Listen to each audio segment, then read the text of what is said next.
ایک گاؤں میں ایک بڑھیا رہتی تھی۔ وہ بہت غریب تھی۔ اس کا ایک ہی بیٹا تھا جو بڑا کام چور تھا، لیکن بہت بڑی بڑی امیروں والی باتیں کرتا۔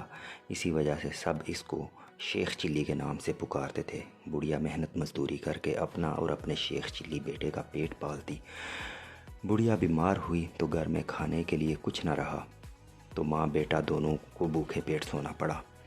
اگلے دن ماں نے بیٹے کو کہا، اب تم کچھ کام کیا کرو، اور کچھ نہیں تو جنگل سے لکڑیاں کاٹ کر شہر میں بیچ دیا کرو تاکہ گھر کا گزر بسر ہو سکے۔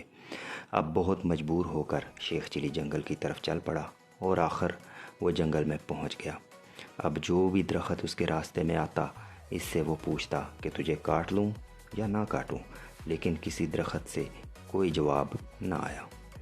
اب شیخ چلی گھر جانے کا ارادہ کر ہی رہا تھا کہ ایک درخت نے اسے کہا کہ مجھے کاٹ لو، لیکن میری ایک شرط ہے، اور وہ یہ کہ میری لکڑی سے تم پلنگ تیار کرنا اور وہ بادشاہ کو تحفے میں دے دینا، اور بادشاہ سے کہنا کہ وہ اس پلنگ پر 2 راتیں سوئے اور باقی بچی لکڑی کو بازار میں بیچ کر اپنے گھر کا گزر بسر کر لینا۔ شیخ چلی اس پر راضی ہو گیا اور درخت کاٹ کر پلنگ تیار کیا اور باقی لکڑی بیچ کر پیسے اپنی ماں کو دیے، پھر پلنگ لے کر بادشاہ کے دربار میں پہنچا۔ بادشاہ نے شیخ چلی سے اس پلنگ کی قیمت پوچھی تو اس نے کہا، پہلے آپ اس پلنگ کو 2 رات استعمال کریں، پھر جو دل چاہے دے دیں۔ بادشاہ بہت حیران ہوا اور شیخ چلی کے کہنے پر اپنے نوکروں کو حکم دیا کہ آج ہی یہ پلنگ میرے کمرے میں بچھایا جائے۔ جب رات کو بادشاہ پلنگ پر سویا تو آدھی رات کو پلنگ کا ایک پایا بولا، آج بادشاہ کی جان خطرے میں ہے۔ دوسرے پائے نے کہا، وہ کیسے؟ تیسرا پایا بولا کہ بادشاہ کے جوتے میں کالا سانپ ہے۔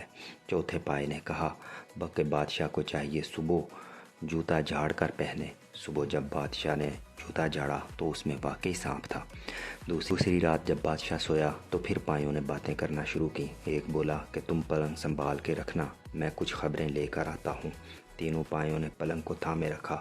واپس آ کر اس نے خبر سنائی کہ بادشاہ کا وزیر بادشاہ کی بیوی کے ساتھ مل کر اسے ختم کرنا چاہتا ہے۔ اس کی بیوی صبح ناشتے میں دودھ میں زہر ملا کر دے گی۔ بادشاہ کو چاہیے کہ وزیر کو موت کی سزا دے دے۔